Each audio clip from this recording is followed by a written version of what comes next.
الحمد لله نحمده ونستعينه ونستغفره ونؤمن به ونتوكل عليه ونعوذ بالله من شرور أنفسنا ومن سيئات أعمالنا من يهده الله فلا مضل له ومن يضلله فلا هادي له ونشهد أن لا إله إلا الله وحده لا شريك له ونشهد أن سيدنا ونبينا مولانا محمدا عبده ورسوله أما بعد فقد قال الله تعالى في القرآن المجيد والفرقان الحميد فأعوذ بالله من الشيطان الرجيم بسم الله الرحمن الرحيم الرحمن علم القرآن صدق الله العلي العظيم وصدق رسوله النبي الأمين الكريم ونحن على ذلك لمن الشاهدين والشاكرين والحمد لله رب العالمين۔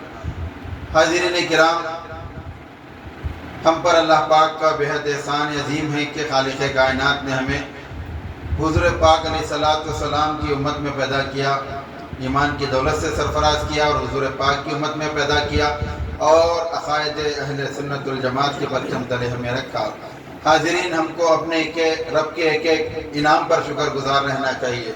آج جس مقدس ترین و بے مثال ہستی کی یاد منانے کے لیے آپ اور ہم یہاں جمع ہوئے ہیں، سن 1993 میں مرکزی بزم انوار صوفیہ شاہ ولی اللہ کا سب سے پہلا جلسہ، ہماری بزم کا سب سے پہلا جلسہ حضرت شیخ الاسلام بانی جامع نظامیہ کی یاد میں منایا گیا تھا۔ تو ہماری بزم کی بنیاد جب ڈالی گئی تو پہلا جلسہ بانی جامع نظامیہ کی یاد ہی سے شروعات ہوئی، ابتدا ہوئی۔ 3 روزہ جلسہ منایا گیا، اس وقت کے اکابر علماء مشائخ اس میں شریک رہے، خطابات ہوئے، مختلف مقامات پہ 3 روزہ تقاریب ہوئے تھے جس میں مرکزی پروگرام صوفی مندر میں رکھا گیا تھا۔ تو اس وقت سے آج تک الحمدللہ پابندی سے یہ جشن شیخ الاسلام بانی جامع نظامیہ کا انعقاد عمل میں لایا جاتا ہے۔ حضرت شیخ الاسلام بانی جامع نظامیہ آپ کے لیے، ہمارے لیے کوئی محتاج تعارف نہیں ہے۔ حضرت شیخ الاسلام بانی جامع نظامیہ کو آپ کی خدمات کے متعلق آپ کے بارے میں کچھ بولنا گویا ایسا ہوگا کہ سورج کو چراغ دکھائے کے برابر۔ ایک عظیم ہستی کا نام شیخ الاسلام ہے۔ حضرت شیخ الاسلام عارف باللہ حافظ شاہ محمد انوار اللہ فاروقی، قادری، چشتی، صابری، فضیلت جنگ خان بہادر علیہ رحمت و رضوان ایک ایسے عاشق رسول رہے ہیں کہ رہتی دنیا تک آپ کے عشق رسول کے ڈنکے بجتے رہیں گے۔ اس کا ایک نمونہ پیش کرتا ہوں۔ آپ عشق رسول سے سرشار ہو کر، پیارے نبی کی محبت میں گرفتار ہو کر یہ ارادہ طے کر لیے تھے کہ اب میں اپنی ساری زندگی پیارے نبی کے دربار میں قدموں مبارک میں گزار دوں گا، رسول پاک کے قدموں میں گزار دوں گا۔ اس نیت سے مدینہ منورہ چلے گئے اور وہاں پر تا حیات رہنے کا ارادہ کیے، تا حیات مدینہ شریف میں رہنے کا ارادہ کیے۔ لیکن میرے آقا کو کچھ اور منظور تھا۔ پیارے نبی علیہ السلام کی نظریں کچھ اور دیکھ رہی تھی۔ آپ نے حضرت شیخ الاسلام سے خواب میں تشریف لا کر حکم دیا، اے انوار اللہ، دکن جاؤ، وہاں جا کر ایک دین کی شمع کو روشن کرو۔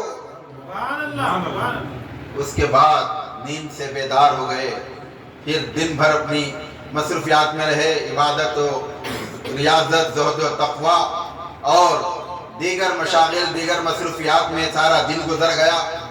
پھر دوسرے دن سوتے ہیں، اس رات کو بھی نبیوں کے امام تشریف لاتے ہیں اور ارشاد فرماتے ہیں، اے انوار اللہ، دکن جاؤ اور دین کی شمع کو روشن کرو۔ سبحان اللہ، سبحان اللہ۔ پھر تیسرا دن آتا ہے، تیسری رات کو بھی اسی طرح آپ کو حکم ہوتا ہے، انوار اللہ، دکن جاؤ اور دین کی شمع کو روشن کرو۔ مسلسل 3 رات خواب دیکھنے کے بعد آپ اپنے پیر و مرشد حضرت سیدنا حاجی امداد اللہ مہاجر مکی کی خدمت میں حاضر ہوتے ہیں اور عرض کرتے ہیں، حضرت قبلہ، مسلسل 3 رات سے اس طرح کا مجھے خواب آ رہا ہے، بشارہ ہو رہا ہے، اشارہ ہو رہا ہے، اس کی تعبیر بتائیے۔ آپ کے پیر و مرشد ارشاد فرماتے ہیں کہ انوار اللہ، خوش نصیب ہے، آپ کو نبیوں کے امام کا یہ حکم ہو رہا ہے کہ دکن چلے جاؤ اور وہاں جا کر ایک دینی مدرسہ قائم کرو، دین کی شمع روشن کرو۔ بس آپ کے کہنے پر آپ دکن آنے کا ارادہ کر لیتے ہیں، ہندوستان آ جاتے ہیں، حیدرآباد دکن تشریف لاتے ہیں اور مدرسے نظامیہ کے نام سے جامعہ نظامیہ کیا بنیاد ڈالتے ہیں۔ سن 1292 میں تقوی اور توکل کی بنیاد پر آپ نے جامعہ نظامیہ کی بنیاد ڈالی۔ کس کے حکم پر؟ نبیوں کے امام کے حکم پر جامعہ نظامیہ کی بنیاد ڈالی گئی۔ یہ جامعہ نظامیہ جو قائم ہے یہ بارگاہ نبوت کی جانب سے اشارہ ہونے کے بعد قائم کیا گیا ہے، پیارے نبی کے حکم پر قائم کیا ہوا ادارہ ہے جامعہ نظامیہ۔ سبحان اللہ، سبحان اللہ۔ اس کے بعد حضرت شیخ الاسلام مصروف ہو گئے درس و تدریس میں، تبلیغ میں اور اشاعت دین میں مصروف ہو گئے۔ جب جامعہ نظامیہ، زیادہ تفصیل میں نہیں جاتا کیونکہ وقت نہیں ہے، ناطقہ حضرات کو بھی سننا ہے، سما بھی ہے، بالکل اختصار کے ساتھ عرض کرتا ہوں۔ پہلا جلسہ جب جامعہ نظامیہ کا ہوا، جب پہلا جلسہ ہو رہا تھا تو جلسے تقسیم اسناد جس دن ہونے والا اس کے ایک دن پہلے پھر رات میں نبیوں کے امام تشریف لاتے ہیں اور فرماتے ہیں کہ کل جو سندیں طلباء کو دینے کا موقع آ رہا ہے وہ اسناد ہمارے سامنے لائے جائیں۔ تو پیارے نبی علیہ السلام کے خدمت میں وہ فارغین کے اسناد کو رکھا گیا تو پیارے نبی نے ان اسناد پر اپنی مہر نبوت فرما دی۔ نعرہ رسالہ یا رسول اللہ، نعرہ رسالہ یا رسول اللہ، نعرہ حیدری، یا علی، علماء اہل سنت زندہ آباد۔ تو خواب میں جو چیز دیکھتے ہیں ہم اکثر، ہم سو جاتے ہیں، خواب پڑتا ہے، خواب دیکھتے ہیں کہ ہم امریکہ میں ہیں، جاپان میں ہیں، لندن میں ہیں، مکہ میں ہیں، مدینہ میں ہیں، لیکن جب نیند سے بیدار ہوتے ہیں وہی گلی کوچہ ہوتا ہے، وہی بستی ہوتی ہے، وہی مکان ہوتا ہے جہاں ہم سوتے رہتے ہیں۔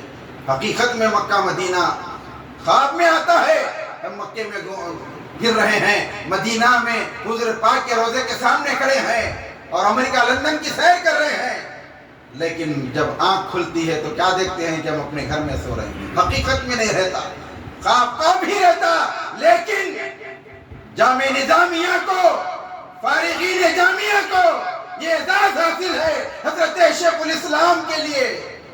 جو طلباء اس وقت فارغ ہو رہے تھے ان فارغین کو جو سند دی جا رہی تھی، خواب میں جو سند میرے آقا کے پاس پیش کی گئی، ان سندوں پر میرے آقا نے دستخط فرمائی، مہر نبوت لگانے کے بعد خاص سے جب بیدار ہوئے دیکھے تو وہ اسی طرح مہر نبوت سند پر موجود تھی۔ نعرہ رسالہ یا رسول اللہ، نعرہ رسالہ یا رسول اللہ۔ تو یہ جتنے اس سال فارغ ہوئے، بڑے بڑے مقامات پر وہ فارغین فائز ہوئے، تو مہر نبوت جامعہ کی اسناد پر موجود ہے۔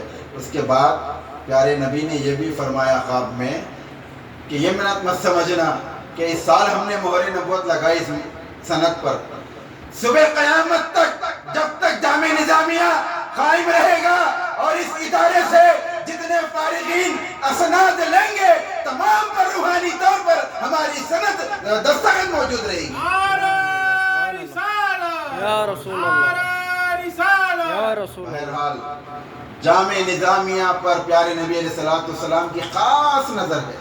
سبحان اللہ۔ یہی وجہ ہے کہ اس ادارے سے جو بھی پڑھتا ہے، جو بھی علم حاصل کرتا ہے، جو بھی فارغ ہوتا ہے، دنیا میں سرخرو رہتا ہے، سبحان اللہ، سبحان اللہ، اپنے عزتوں کے، شہرتوں کے ڈنکے بجاتے رہتا ہے۔ سبحان اللہ، آج یہ فقیر صوفی عبدالقادر آپ کے سامنے جو کھڑا ہے یہ جامعہ نظامیہ ہی کا فیض ہے۔ میں بھی جامعہ نظامیہ سے اکتساب فیض حاصل کیا ہوں، اساتذہ کرام کی جوتیوں کی اور ان کی دعاؤں کی نوازشیں ہیں۔ کیا آج آپ کے سامنے کچھ بولنے کی طاقت و قوت نہیں؟ نعرہ تکبیر، اللہ اکبر، نعرہ رسالت، یا رسول اللہ، جشن شیخ الاسلام زندہ آباد، جشن شیخ الاسلام زندہ آباد۔ قاری فرت اللہ شریف صاحب گولڈ میڈلسٹ ہے، وہ بھی جامعہ سے فارغ ہے۔ سبحان اللہ۔ فرت بھائی کے جو ڈنکے بج رہے ہیں نعت خوانی کی دنیا میں، یہ جامعہ نظامیہ ہی کا فیض ہے۔ سبحان اللہ، سبحان اللہ۔ ہمارے بڑے بڑے لوگ جو جامعہ سے فارغ ہو کر نکلے صرف حیدرآباد، مصری گنج، شاہ گنج، چبلی گنج، چوک، چار مینار نہیں، دنیا کے کونے کونے میں جامعہ کے فارغین موجود ہیں۔ سبحان اللہ، سبحان اللہ۔ بڑے بڑے منصبوں پر فائز ہے، بڑے بڑے مقامات پر فائز ہے۔ جامعہ کے لوگ دنیا کے کونے کونے میں ہم کو ملیں گے، اور جامعہ نظامیہ کا فیضان ہر ایک کو ملا، سبحان اللہ، ہر ایک مستفیض ہو رہا ہے جامعہ کے فیضان سے۔ سبحان اللہ۔ چاہے جامعہ میں داخلہ لو یا نہ لو، داخلہ لینے والے پر تو سرکار کی عنایت ہے، اور جو داخلہ نہ لے کر جامعہ سے فارغ نہیں ہے، جامعہ میں اس کا داخلہ بھی نہیں ہوا، جامعہ میں پڑھا نہیں، اس کے باوجود جامعہ کا اس کو فیض مل رہا ہو کیسے؟ حضرت شیخ الاسلام کا کارنامہ ہے کہ آپ نے اس حیدرآباد دکن میں جو شادی ہوتی ہے، نکاح خوانی ہوتی ہے، ان نکاح خوانی کے میں موجود دلہا دلہن کے لیے باضابطہ آپ نے سیاہ ناموں کو قائم رکھا، سیاہ ناموں کے آپ نے جو ہے بنیاد ڈالی، اور ایک لزوم کر دیا سیاہ ناموں کا۔ جو سیاہ ناموں کا لزوم ہے، حضرت بانی جامعہ نظامیہ ہی نے اس کی ابتدا کی۔ سب سے پہلے کیا ہوتا تھا اس زمانے میں؟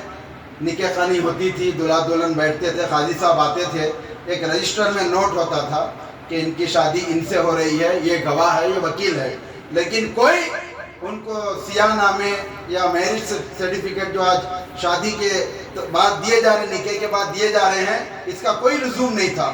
یہ سیاہ نامے کا جو لزوم ہوا، حضرت بانی جامعہ نے اس کی بنیاد ڈالی۔ سبحان اللہ، اب جتنے دولہا دلہن ہیں، جتنے شادیاں ہو رہی، ان کو بھی جامعہ کا فیض مل رہا ہے، سبحان اللہ، وہ بھی جامعہ کا فیض لے رہے ہیں۔ سبحان ایسا اللہ۔ لال کاپی ہری کاپی جس کو مل رہی ہے، وہ جامعہ نظامیہ ہی کے فیض کی وجہ سے ان کو میرج سرٹیفکیٹ بھی مل رہا ہے۔ بنیاد بانی جامعہ تھا۔ آج بھی تمل ناڈو جائیے، کیرلا جائیے، کہیں بھی جائیے دوسرے ریاستوں میں سیاہ نامہ باضابطہ نہیں دیا جاتا۔ رجسٹر میں میری خود شادی تمل ناڈو میں ہوئی، وہاں پر کوئی سرٹیفکیٹ نہیں دیا گیا، کوئی لال کاپی ہری کاپی نہیں دی گئی، رجسٹر میں نوٹ ہو گیا فلاں فلاں فلاں کی شادی ہو گئی، بس۔ جامعہ نظامیہ میں بانی جامعہ نظامیہ نے حیدرآباد میں یہ نکاح ناموں کے لیے جو کام کیا ہے، رہتی دنیا تک آپ کی خدمات یاد رکھیے، کوئی نہیں فراموش کر سکتا آپ کی خدمت۔ اس کے علاوہ مکہ مسجد تو آپ جاتے نماز کے لیے، اکثر پڑھتے نماز، اور ہمارے بزرگوں کا طریقہ رہا، جمعہ کی نماز مکہ مسجد میں بزرگان دین پڑھا کرتے تھے۔ بڑے بڑے مشائخ حضرات، علماء کرام مکہ مسجد میں جمعہ کی نماز پڑھنے کو لازم قرار دیتے تھے، کیونکہ فیض و برکات، کیونکہ جامع مسجد بڑی مسجد میں پڑھنا افضلیت ہے، اسی لیے پڑھتے ہیں۔ اب مکہ مسجد میں آپ جا کے دیکھیے، اندرونی حصے میں جو لال فرش بچھا ہوا ہے، وہ لال فرش حکومت نظام سے نمائندگی کر کے بانی جامعہ نظامیہ نے بچھانے لگا ہے۔ وہ کیوں؟ اب آپ سمجھ میں آ رہی بات، اب غور کریے آپ۔ آج سے کئی سال پہلے بانی جامعہ نظامیہ علیہ رحمہ حضرت شیخ الاسلام نے مکہ مسجد میں لال فرش کہیں تو بچھائے ہوں گے۔ اب غور کریے تو سمجھ میں آتی بات۔ فرد بھائی، لال فرش مکہ مسجد میں کیوں بچھائے ہوں گے؟ اب غور کریے آپ۔ ایک وقت آیا تھا ہماری زندگی میں، لاک ڈاؤن۔ لاک ڈاؤن کے وقت کیا ہوا، مسجدوں میں جانمازیں اٹھا دیے تھے، فرش پر نماز پڑھ رہے تھے۔ تو ایک زمانہ دور اندیشی دیکھی بانی جامعہ کی، ایک زمانہ ایسا آئے گا اگر کوئی مسجد میں نماز پڑھے گا بغیر مسلح کے پڑھے گا، پتھر نہیں رہنا، خوبصورت رہنا وہ بھی۔ تو لال فرش ایک خوبصورتی ہے۔ تو جب جانماز اٹھا دیا گیا تھا لاک ڈاؤن میں، تو لال فرش پہ لوگ نماز پڑھ رہے تھے، تو ان کو کوئی دقت محسوس نہیں ہو رہی تھی، کوئی کراہیت محسوس نہیں ہو رہی تھی۔ ایک خوبصورت جگہ سجدے ہو رہے تھے، خوبصورت جگہ نماز پڑھ رہے تھے، ایک خوبصورتی نظر آ رہی تھی لال فرش میں۔ تو یہ دور اندیشی جامعہ بانی جامعہ کی دیکھیے، اس لیے لال فرش کا انتظام آپ کر رہے ہیں۔ اور اس کے بعد مکہ مسجد پہ کچھ لوگوں کی نظریں تھی اغیار کی، یہ ہماری مسجد ہے بول کے قبضہ کرنے کی سوچ رہے تھے۔ پہلے زمانے میں گھروں پہ اوپن پلاٹس پر قبضے ہوتے تھے، اب مسجدوں پہ قبضے ہو رہے ہیں۔ خیر وہ تفصیل میں نہیں جاتا، بولے تو پھر دوسرے لوگوں کی متعلق دوسرے لوگوں کے بارے میں تقریر ہو رہی سمجھیں گے، ویسا نہیں ہے۔ کچھ لوگ مکہ مسجد کو ٹارگٹ کر کے ہماری ہے مسجد، ملکیت کا دعویٰ کرنے کی کوشش کر رہے تھے، تو حضرت بانی جامعہ نے دور اندیشی دیکھیے آپ نے کیا کیا، محراب کے اندر درود غوث پاک کا نام سنوری حروف میں لگا دیا۔ صبح قیامت تک لوگ کوئی بدعقیدہ مکہ مسجد پہ دعوے داری نہ کرے، دیکھ لو محراب کے اندر غوث پاک کا نام لکھا ہوا ہے۔ کوئی بھی اہل سنت کے خلاف جو باتیں کرتا ہے، اہل سنت کے عقائد کے خلاف جو چلنے والے ہیں، ان کی نظریں مکہ مسجد پر نہ پڑے، اس لیے آپ نے یہ کارنامہ انجام دیا۔ آج بھی موجود ہے، اکثر کپڑا دھلے ہوا رہتا، لوگ اس کو چومتے، بوسہ لیتے۔ اور جو ہم گوشت کھاتے بڑے جانور کا، وہ جتنے لوگ گوشت کھانے والے وہ بھی جامعہ کا فیض پا رہے ہیں۔ کیسا؟ آپ نے کیا کیا، باضابطہ گوشت حلال ہونا حرام نہیں ہونا، ذبیحہ حلال ہونا حرام نہیں ہونا۔ اگر حرام طریقے سے جانور ذبح ہو گیا تو حرام ہو جاتا، وہ حرام ہونے سے بچانے کے لیے آپ نے باضابطہ جتنے مسالک ہیں ان مسالک میں باضابطہ ملا کا انتظام کیا، اور ملا کے لیے باضابطہ کورس رکھا جامعہ نظامیہ میں۔ ان کا کورس کمپلیٹ ہونا، مکمل ہونے کے بعد ایک امتحان ہونا، امتحان میں جو لوگ کامیاب ہوں گے، سند کس کے پاس رہے گی، وہ مستند ملا کو ہی ان مسلکوں پر متعین کیا جائے گا، وہ ذبح کرنے کے اہل ہے، ان کو اتنا تو علم ہے کہ ذبح کیسا کرنا چاہیے، ان کو یہ تعلیم ہونا، اتنی تعلیم دینا، یہ بانی جامعات کا مقصد تھا۔ اس مقصد کے تحت آپ نے باضابطہ ملا کا ایگزام امتحان مقرر کروایا۔ تو جتنے لوگ اس ملا کے ہاتھ سے ذبح کیے ہوئے جانور کا گوشت کھا رہے ہیں، وہ بھی جامعہ کا صرف طلبہ نہیں، فارغین نہیں، بلکہ سب کو فیض مل رہا ہے۔ دیکھیے اس طرح سے، اور بہت ساری بانی جامعہ کے خدمات ہیں، ایک بولتے جاؤں تو صبح ہو جائیں گی۔ بہت خدمات ہیں، بہت خدمات ہیں آپ کے۔ باضابطہ مسجدوں میں بانی جامعہ نے واعظوں کا انتخاب کیا۔ ہر بڑی بڑی مسجد میں اس وقت ایک واعظ کا انتخاب کر کے نماز جمعہ کے بعد یا نماز جمعہ سے پہلے ایک واعظ سرکار عالی کے طور پر، سرکاری طور پر حکومت نظام سے نمائندگی کر کے ایک واعظ کا آپ انتظام کرتے تھے بڑی بڑی مسجدوں میں، جن میں مکہ مسجد میں بھی ایک واعظ تھے، چوکی مسجد میں میرے پردادا حضرت سلطان الواعظین صوفی عبدالقادر راز کا جو انتخاب عمل میں لایا تھا، حضرت شیخ الاسلام بانی جامعہ نظامیہ کی سفارش سے عمل میں آیا۔ سبحان اللہ۔ پھر بزرگاں کیا کرتے، کسی کا کچھ احسان ہم کو ہو جائے تو وہ محسن کے ہمیشہ احسان مند رہتے۔ حضرت سلطان الواعظین بانی جامعہ کی سفارش پر جب حکومت نظام کی جانب سے مسجد چوک میں واعظ کی حیثیت سے مقرر ہوئے، تو آپ نے اپنی کتاب، ایک تفسیر کی کتاب ہے حضرت کی، اسرار قرآنیہ اور حقائق فرقانیہ، اس کتاب کے ابتدائی صفحات میں بانی جامعہ کی تعریف میں 2 سے 2.5 صفحے پر آپ نے لکھا، شکریہ ادا کیا 2.5 صفحات پر۔ حضرت شیخ الاسلام ایک ایسی ہستی کا نام ہے، یہ انوار اللہ اسم با مسمى ہستی ہے، یہ انوار اللہ نور ہے، آپ دنیا میں نور پھیلانے آئے ہیں۔ ایسے ایسے القابات اپنی کتاب میں لکھے ہیں حضرت سلطان الواعظین، وہ پڑھے تو دنگ ہو جاتے لوگ، ایسے ایسے القابات حضرت شیخ الاسلام کے متعلق لکھے۔ پھر یہ بھی لکھے ہیں حضرت سلطان الواعظین، ایک زمانہ تھا جب لوگ علم دین حاصل کرنے کے لیے دور دور کا سفر کرنا پڑتا تھا، لیکن حضرت شیخ الاسلام انوار اللہ فاروقی علیہ رحمت و رضوان نے جامعہ نظامیہ کی بنیاد ڈال کر ان دور جانے والوں کو، طویل سفر کرنے والوں کو بچا کر حیدرآباد میں یہیں پر علم حاصل کرنے کا ایک بہترین ادارہ قائم کر دیا۔ یہ بانی جامعہ کا احسان ہے، لوگوں کو دور دور جانے کی ضرورت نہیں پڑ رہی، یہیں پر جامعہ نظامیہ قائم ہے، یہیں پر ایک مدرسہ قائم ہے، یہیں سے علم دین حاصل کرنے کا ایک بہترین ذریعہ آپ نے قائم کر دیا۔ یہ حضرت سلطان الواعظین لکھے ہیں، اور بہت ساری تعریف و توصیف کرتے ہوئے حضرت لکھتے ہیں کہ حشر کے میدان میں اگر کوئی صوفی عبدالقادر سے پوچھے گا کہ عبدالقادر تم اپنی بخشش کے لیے کیا لے کے آئے، تو حضرت لکھ رہے ہیں کہ میں انوار اللہ فاروقی کی محبت لے کر آیا ہوں۔ سبحان اللہ۔ آپ کی محبت میں لے کر آیا ہوں. بولوں گا میں فرشتوں سے سفارش کروں گا. بولا سبحان اللہ. پھر کون بول رہا ہے؟ یہ سلطان الواعظین کا ارشاد ہے. یہ تو اب شیخ الاسلام کی کیا ہستی ہوگی جن کو دنیا سلطان الواعظین کے نام سے جانتی ہے. خود اعلیٰ حضرت آپ کا آواز سن کر، اعلیٰ حضرت کون؟ حضور نظام. حضور نظام کو اعلیٰ حضرت کہا جاتا ہے. اعلیٰ حضرت حضور نظام نے آپ کا آواز سن کر آپ کو سلطان الواعظین کا خطاب دیا. واعظین کے سلطان ہیں، آپ یہ خطاب دیا. اور وہ اپنی کتاب میں لکھتے ہیں کہ حشر کے میدان میں یہ کہوں گا کہ میں بانی جامعہ انوار اللہ فاروقی رحمۃ اللہ علیہ کی محبت لے کر آیا ہوں. یہ میں سفارش کروں گا. سبحان اللہ. بہرحال آج ضرورت اس بات کی ہے، علماء کرام، مشائخ عظام، سادات کرام، ان کی صحبت اختیار کرنا، ان کے ساتھ رہنا، ان کے پاس بیٹھنا، ان کے پاس آنا، ان کے پاس جانا، تاکہ ہمارے عقائد اور ایمان کی حفاظت ہو سکے. ان علماء کرام کے ساتھ رہیں گے، ان کی صحبت میں رہیں گے تو اچھے اور برے کی تمیز ہوگی. غلط کیا ہے، صحیح کیا ہے، باطل کیا ہے، حق کیا ہے، اس کی پہچان ہوگی. ہم اگر اچھے لوگوں کے ساتھ رہیں گے، کیونکہ قرآن کا بھی حکم ہے کہ تم سچوں کے ساتھ رہو، سچوں کے ساتھ رہو. کونوا مع الصادقین کہا گیا ہے. تم سچوں کے ساتھ رہو. سچوں کون ہیں؟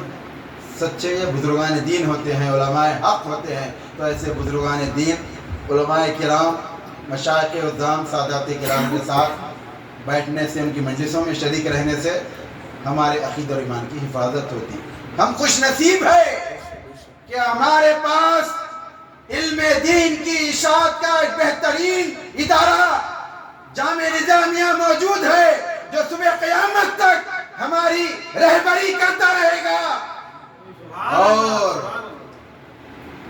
ہمارے لیے حکومت کے لیے، حکومتی سطح پر حکومت سے لڑنے کے لیے، ہمارے مطالبات کرنے کو منوانے کے لیے مجلس اتحاد المسلمین جیسی ایک مضبوط جماعت، مضبوط قیادت موجود ہے، جو ہماری رہبری کرے گی، ہمارے مطالبات حکومت سے کر کے منوائے گی، ہمارے مسائل حل کرے گی.